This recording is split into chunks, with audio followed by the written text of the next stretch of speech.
In today's video, what body fat percentage is contest ready?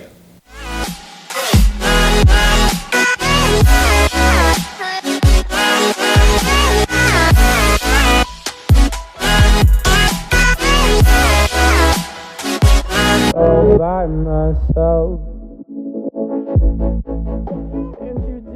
Hey guys, what's going on? This is Paul Ravella coming to you from my office here in Tampa, Florida. In today's video, I want to talk to you about body fat percentages.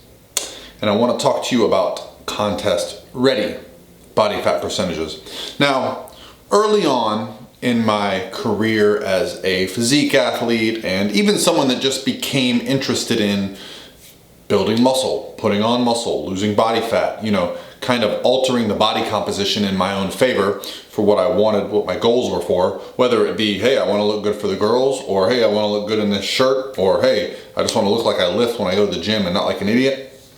Whatever my goals were, body fat percentage is something that at a very, very early age, I remember hearing about, oh, someone's at 5% body fat, someone's at 1% body fat, oh, that obese person is at 35% body fat.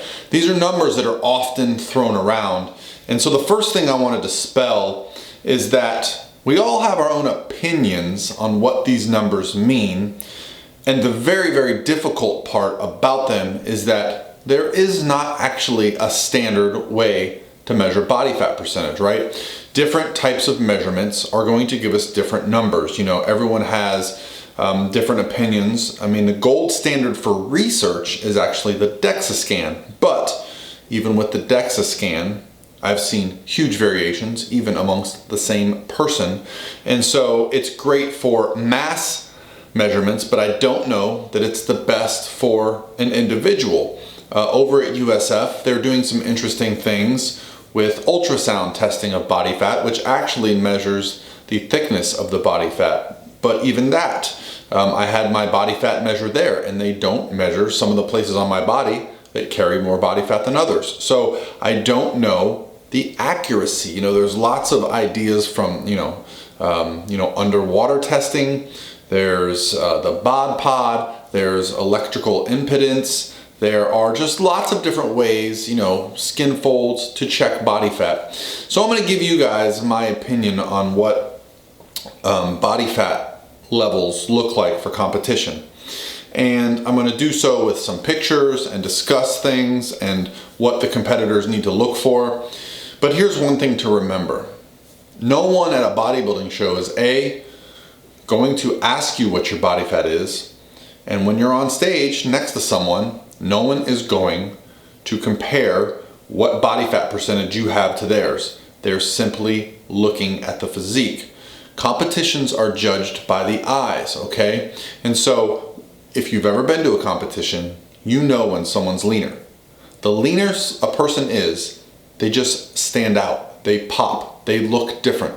If you go to a show and you're close to the stage, it is very easy to know who is leaner. I mean, very easy. If you see pictures online of two people hitting a pose, it is not easy to tell who is leaner. If someone looks a little bit leaner in a picture, in person, they looked 100 times leaner. The levels of body fat and conditioning that I've seen on stage, and I'll give you some examples, has shaped the way I coach, because once you see it, you know that that is now the standard for what needs to be obtained. Even myself, I'll use myself as an example. When I first started competing, the first time I dieted down for a bodybuilding show, I reached a place where I thought I looked amazing. I was like, man, I have really done it. I see all this stuff, these that I've never seen before, veins and lines and striations. And I even succeeded. I even won my first time competing. I won a novice bodybuilding class. But now I look back at those and I'm like, man, I was still quite a ways away from bringing that elite level of conditioning. And at the time, I had a natural bodybuilder that I followed that brought that conditioning. So the next time I competed, that was what I shot for. And the next time, that was what I shot for. So I think each time we diet, we kind of start to look for that next level of conditioning. So let's talk about what I think body fat percentages are for people that get on stage. And I'll start with the ladies because I have a pretty cool example. So last year, my client Lauren Dannenmiller, who has her own YouTube channel, which I can link below for you guys, competed in May. which means we started dieting in January. She competed in May and did a show, an NPC show, won her class, won the overall bikini champion. We then went to a national show where she placed third in her class at her first ever national show. Awesome job, Lauren, right? Well, around that time, we got her body fat tested. Now, it wasn't anything to do with me. She chose to do it. She went to the University of Tampa. They're doing some really cool research over there. And she got in the DEXA machine and her body fat came back at, I believe, 8.2%, which I would consider extremely lean for a female. I mean, anything below 10% is going to be crazy, but let's talk about why. And I'll probably be posting up some pictures here of Lauren. I might even use her in the thumbnail because she did such a great job getting lean last year. So why do I feel that that was necessary? Well, Lauren's goal was to get on stage with the biggest amateur competitions in the world. National bikini shows. Sometimes the girls in your class are going to number in the 30s to the 40s. You know, I've even seen classes larger than 50 people. I'm talking about a single class, right? Now, our goal for Lauren was to turn pro, which meant placing first or second in her class. So, and at some of the shows, actually at the first national show of the year, even if you win your class, you don't turn pro. You have to place top 3 or top 4 in the overall. So you can see when you're talking about competing against 30 to 40 people in your class, 200, 300, 400 people in the show, we have to bring something different than what everyone else is bringing. You have to stand out, you have to pop. So what does that mean? Well, when you're talking about competition, like I said earlier, when you're there and you see it with your own 2 eyes, you know the look. You see someone standing side by side, they bring people out, they compare them, they see who stands out, they mark that number down, they bring out the next group, they mark that number down, they bring out all the girls that they thought looked different, they compare them.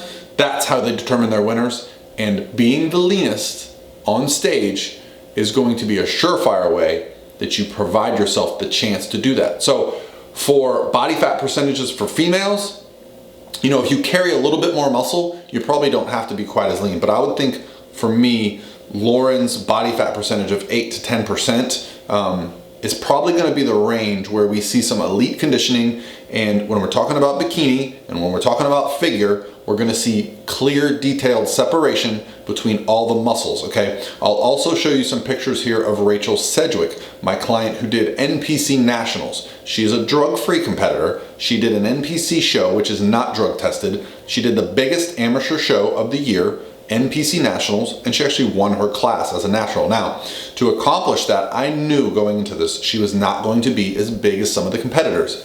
So what does that tell me? Well, I have a history of competing in natural bodybuilding. And for those that follow natural bodybuilding, you realize that oftentimes bigger guys lose to smaller guys. Well, why is that?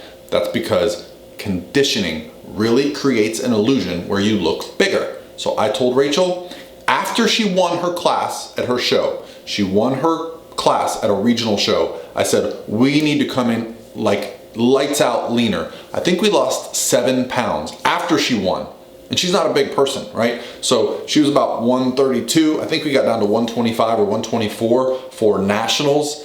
And man, did it pay off. And I'll probably post some pictures here of Rachel. But you can see when it comes down to the female body, this is going to be into that 8 to 10% body fat range that I'm talking about, where you really see separation between the glutes, the hamstrings.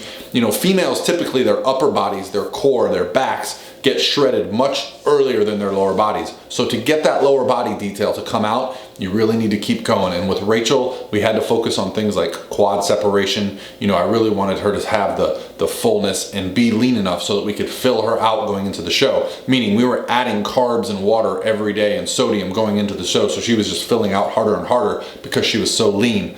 That's a luxury you don't have if you're not really, really lean. And Lauren and Rachel are just 2 examples of some of the girls I work with. And they allow me to push them because this is their goal. So again, on stage, they're not asking you what your body fat is. No one, when Lauren Dinmiller checked in, said, hey, can I see your DEXA scan? No, that's not what happens.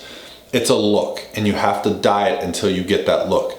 You can tell yourself whatever number it is. You can tell yourself it's 6%, 3%, 15%, but the look is what matters. And the judges can see it, and the coaches that are at the shows, like myself, can see it. So now let's talk about men because men throw around some different numbers. I think, as men, we get a little bit of a little pride in, how low our body fat gets. Girls, I don't think they really worry about it too much. They just want to look good. And so for that reason, I think men will say, no, I got down to 2% body fat. 2%. But then you hear things like, well, if you're 2% body fat, technically you're dead, right? There's fat that's around your organs that you're not supposed to get that lean. So how do we determine how lean a man actually is? Well, I just like to say sub 5%.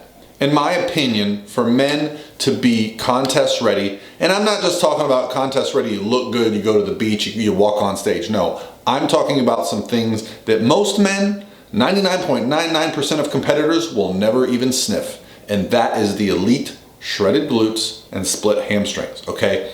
That is sub 5% body fat. To get to that level of conditioning, and the original person that I first saw that looked this way was called Brian Whittaker. If you're not familiar with Brian Whittaker, he is a drug-free bodybuilder who was the WNBF lightweight world champion for years.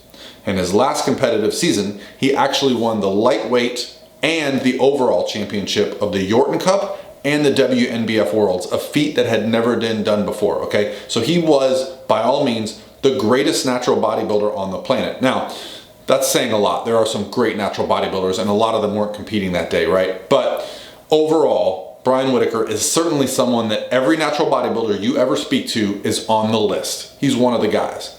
And you know what he weighs on stage at 5'9"? 162, 163, 164 pounds. That's right. So why does he look so amazing? And no doubt I'm putting some pictures in here of Brian so you can see. Well, because he gets so lean, he looks like an anatomy chart.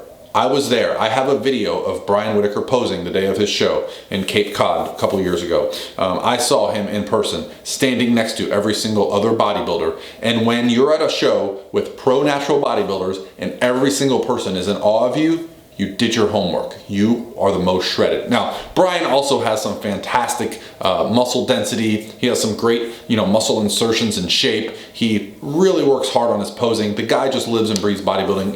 He is by all means the definition of bodybuilding.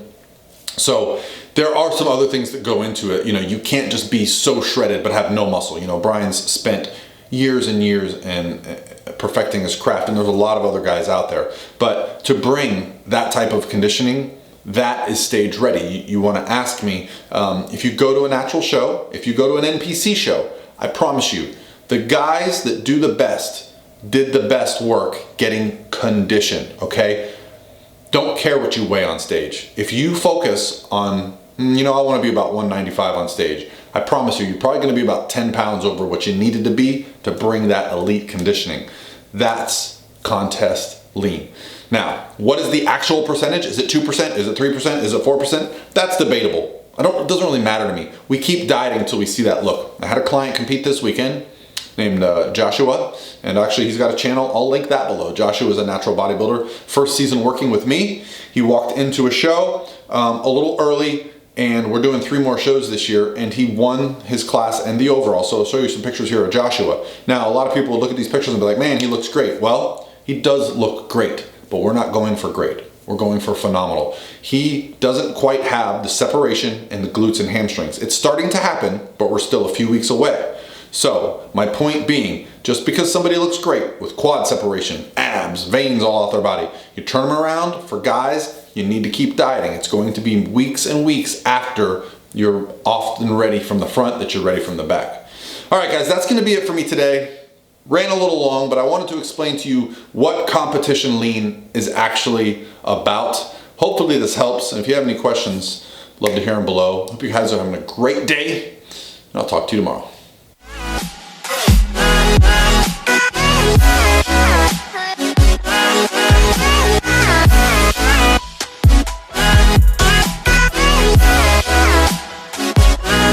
By myself.